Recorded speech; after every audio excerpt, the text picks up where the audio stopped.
আসসালামু আলাইকুম ভিউয়ার্স, আজকে চলে এসেছি পোল্যান্ডের ওয়ার্ক পারমিট আসল না নকল সেটা বোঝানোর জন্য।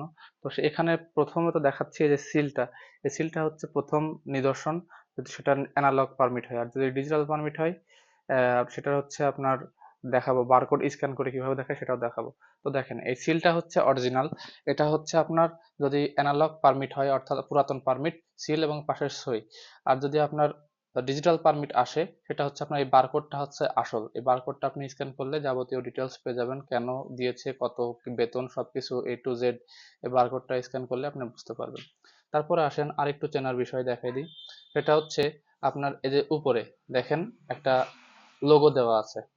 হ্যাঁ, এই লোগোটার মূলত কোন এলাকা এবং কোন জোনের ভিতরে আপনার ওয়ার্ক পারমিটটা সেটার লোগো হচ্ছে এটা। এটা আপনি ইউটিউবে অথবা গুগলে সার্চ দিলে বুঝতে পারবেন। এইখানে যে লেখাটা আছে এটা পলিশ ভাষায় লেখা, সেজন্য অতটা বোঝা যাচ্ছে না।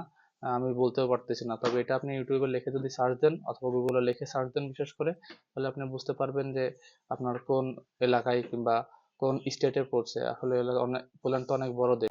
এখন পর্যন্ত যদি ভিডিওটি ভালো লাগে অবশ্যই চ্যানেলটি সাবস্ক্রাইব করবেন এবং লাইক দিয়ে শেয়ার দিয়ে আমাদের সাপোর্ট করার চেষ্টা করবেন, যাতে পরবর্তীতে এই ধরনের অনেক আপডেট আপনাদের সঙ্গে শেয়ার করতে পারি। এই চ্যানেলে পোল্যান্ড এবং ইউরোপের নানান দেশের ভিসা সংক্রান্ত যাবতীয় আপডেট দেওয়া হবে ইনশাল্লাহ। তারপরে আসেন এখানে আপনার কবে ওয়ার্ক পারমিটটা চালু হয়েছে, অর্থাৎ আবেদনটা কবে গ্রহণ করছে, ওয়ার্ক পারমিট চালুর যে ডেট সেটা এখানে দিয়ে দেওয়া থাকবে।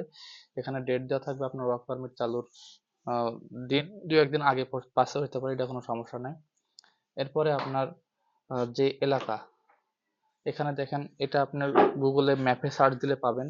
এখানে কোম্পানির নাম, তারপরে হচ্ছে আপনার কোম্পানির প্রজেক্ট, এইসব বিষয়ে ডিটেলস লেখা থাকবে। এগুলো সম্পূর্ণ কিন্তু পলিশ ভাষায় লেখা থাকবে, কোনো জায়গায় ইংরেজি লেখা থাকবে না। এখানে একটি বারকোড দেওয়া থাকবে, বারকোড বলা যায় না, এটা হচ্ছে আপনার ওই কোম্পানির যেই লাইসেন্স নাম্বার কিংবা এই জাতীয় কোনো ডকুমেন্টস, সেগুলো আপনি গুগলে সার্চ দিলেই দেখতে পারবেন, কিন্তু কোনগুলো সার্চ দিবেন সেটা আমি দেখাই দিচ্ছি। এটা হচ্ছে আপনার কোম্পানির নাম, ঠিকানা, কোম্পানি আপনার যার নামে পারমিট ইস্যু করছে সেই নাম দেওয়া থাকবে, পাশে কোম্পানির ঠিকানা লেখা থাকবে। আর এখানে লেখা থাকবে আপনার কোম্পানির কোড নাম্বার এবং জিপ কোড, যেটা আপনার লেখা থাকবে ফোন নাম্বার এবং ইমেল অ্যাড্রেস। আপনি যদি অরিজিনাল পারমিট পেয়ে থাকেন তাহলে অবশ্যই ফোন নাম্বার এবং ইমেল অ্যাড্রেস দেওয়া থাকবে এখানে। আপনার কোম্পানির ইমেল অ্যাড্রেস আপনি মেল করে চেক করতে পারবেন অথবা ফোন নাম্বারে কল দিতে পারবেন, হোয়াটসঅ্যাপে চেক করতে পারেন। তবে কল দিলে বাংলাদেশ থেকে আপনার মনে হয় 1 থেকে 2 টাকা মিনিট কাটবে।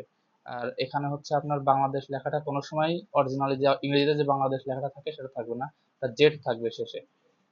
আর নিচে থাকবে আপনার বেতন আর কত তারিখে পারমিটটা ইস্যু হয়েছে এবং কত তারিখ পর্যন্ত পারমিটের মেয়াদ আছে।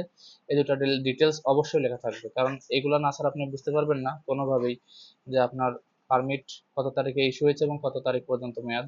এখানে বেতনটা লেখা থাকবে, এটা দেখবেন যে অবশ্যই যেন বেসিক বেতনের থেকে বেশি হয়।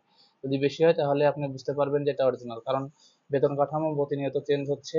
এটা যদি আপনার এলোমেলো হয় তাহলে বুঝবেন যে পারমিট ঝামেলা আছে।